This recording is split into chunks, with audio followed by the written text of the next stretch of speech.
Dear student, 12th standard chapter 1 example 1.38 determine the value of lambda for which the following system of equation 3 lambda minus 8 into x 3y plus 3z equal to 0 3x plus 3 lambda minus 8 plus 3z equal to 0 3x plus 3y plus 3 lambda minus 8 into z equal to 0 has a non-trivial solution. 3 ஹோமோஜினி equation கொஸ்டினில் கொடுத்துருக்காங்க. அந்த ஹோமோஜினி equation எப்படி இருக்குதான் நான் trivial சொல்யூஷனாக இருக்குது. நான் trivial சொல்யூஷனாக இருக்கும்போது என்ன விசுறது லேம்டா வேல்யூ ஃபைன் பண்ணுங்க. அந்த லேம்டா வேல்யூ ஃபைன் பண்ணி கொடுன்னு கேட்குறாங்க.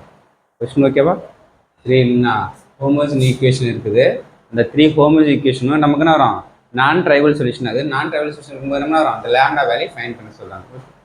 ஓகே, நம்ம கண்டிஷன் தெரியும். நான் ட்ரைவல் சொல்யூஷன் எப்படி இருக்கும்? டிட்டர்மின் வேல்யூ சிங்குலர் மேட்ரிக்ஸாக இருக்கும். சிங்குலருக்கு டிட்டர்மின் வேல்யூ 0வாக இருக்கும். ஓகே, இப்போ determinant of first a matrix form பண்ணு. X first equation x y set coefficient, second ஈக்குவேஷனோட x y set coefficient, third ஈக்குவேஷனோட x y set coefficient equal to 0.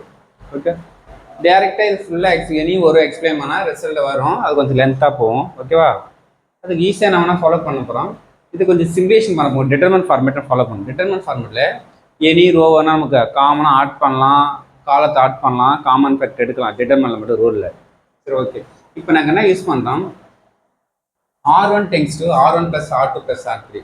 இந்த R1 டென்ஸில் இந்த R1 R2 R3 3 time add பண்ணி R1ல் use பண்ணுறோம்.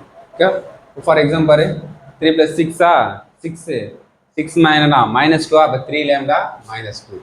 இது ஃபுல்லாக add பண்ணால் இது ஃபுல்லாக 3 + 6 6ல் மைனஸ் இது போனால் நமக்கு -2 3 lambda -2 எல்லாத்தையும் ஆட் பண்ணி எதில் வைக்கிறோம்? R1 டென்ஸில் கொண்டு அப்படியே என்ன அட்டாச் பண்ணுறோம். ஓகே, அதான் R1 tends to R1 + R2 + R3. இப்போ கரெக்டாக ஃபுல்லாக ஆகிட்டு எப்பவுமே என்ன வரும்? இந்த 2 ரோவும் R2 R3 அப்படியே யூஸ் பண்ணிக்கிறேன். எதுவுமே சேஞ்ச் பண்ணி ஈக்குவல் டு 0. ஏன் equal to 0? Determine A value 0 singular matrix. Okay, next 3 any ஒரு ரோவில் காமன் ஃபேக்டர் இருந்தால் டிட்டர்மினில் காமன் வேல்யூ வெளியில் எடுக்கலாம். இப்போ 3 lambda -2 R1ல் காமன் ஆகுது. காமன் எடுத்துட்டா 1 1 1 3 lambda -8 3 3 lambda -3 equal to 0. Next நான் ஃபாலோ பண்ணோம். இது ஃபுல்லாக எக்ஸ்பிளைன் பண்ணால் திரும்பி லென்த்தாக வரும். இது ஜஸ்ட் என்ன வரும்? எக்ஸலன்ட் ஃபார்ம் பண்ணணும். ட்ரையாங்கிள் ஃபார்ம் பண்ண போகிறோம். ஃபஸ்ட்டு ட்ரையாங்கிள் ஃபார்ம் வந்து R1 அப்படியே அட்டாச் பண்ணிங்க. இது 3 0 ஆகணும்னா R1 கூட தான் மல்டிப்ளை பண்ணணும்.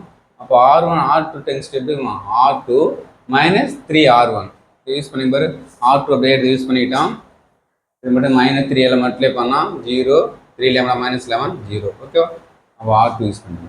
சேம் 0னா அதே மைனஸ்னா நமக்கு R3 tends to R3 -3 R1. இதே சேம் இது 3ல் மல்டிப்ளை பண்ணி மைனஸ் பண்ணால் 0 0 3 lambda -11 சைடில் யூஸ் பண்ணி இதேமாரி ஃபாலோ பண்ணி இங்கே அட்டாச் பண்ணிங்க. ஏன்னா மிஸ்டேக் ஆகாமல் இருக்கும். அதுக்காக நான் ஒர்க் அவுட் பண்ணி அப்ளை பண்ணுறேன். Okay, okay. இப்போ பாரு ட்ராயிங் ஃபார்ம் ஆயிடுச்சா? ஓகே, ட்ராயிங் ஃபார்ம் ஆயிடுச்சு. நெக்ஸ்ட்டு இப்போ நான் எனி ஒரு எக்ஸ்பிளைன் பண்ணலாம். இப்போ எது நம்ம ஈஸியாக இங்கே 2 0 ஆயிடுச்சா? அப்போ C1 எக்ஸ்பிளைன் பண்ணலாம். R1 எக்ஸ்பிளைன் பண்ணால் 3 1 இருக்குது. 3 எக்ஸ்பிளைன் பண்ண நம்ம ஹெவி லெவலில் வரும். இது C1 எக்ஸ்பிளைன் பண்ணால் 1 மட்டும் எக்ஸ்பிளைன் பண்ணால் போதும். இது 0 இது 0ல் எக்ஸ்பிளைன் 0ல் மல்டிப்ளை பண்ணால் 0 ஆகிடும். அப்போ நெக்ஸ்ட் 1 மட்டும் எக்ஸ்பிளைன் 1 இங்கே ப்ளஸ் சிம்பிள் ப்ளஸ் 1 3 lambda -2 எப்படி இருக்கும்? ஒரு ப்ளஸ் 1 இருக்கும். நெக்ஸ்ட் வரும் இந்த காலம் கேன்சல் ரோக்குன்னா 3 lambda -1 0 0 3 lambda -1 எந்த வேல்யூ யூஸ் பண்ணி அது என்ன காலம் கேன்சல் ரோ கேன்சல் 2 + 2 டிட்டர்மெண்ட் வரும். திரும்பி இதெல்லாம் மட்டும் 0 இது 0 ஆகிடும். நமக்கு ப்ராப்ளம் எக்ஸ்பிளைன் பண்ணுவாங்க. அப்போ நெக்ஸ்ட்டு இது 2 மல்டிப்ளை பண்ணால் 3 lambda -1 ஹோல் ஸ்கொயர் இது 0 ஆகிடும். இது ஈக்குவல் 0 இந்த டைம்ஸ் ஈக்குவல் 0. அப்போ 3 lambda -2 ஈக்குவல் 0. 3 lambda கூட -2 ஆப்போசிட் பண்ணால் +2. அப்போ lambda கூட 2/3. 3 lambda -11 whole square equal 0. Squaring and both side எடுத்தால் 3 lambda -11 ஈக்குவல் டு 0 ஸ்கொயர் எடுத்தால் 0 தான். ஸ்கொயர் ரூட் எடுத்தால் ஸ்கொயர் ரூட்டு கேன்சல் ஆகிடும். 3 lambda equal to 11 minus opposite +11 lambda equal to 11/3. therefore நமக்கு lambda வேல்யூ 2 வேல்யூஸ் 2/3 வரும். அகைன் ஒரு value lambda equal to 11/3.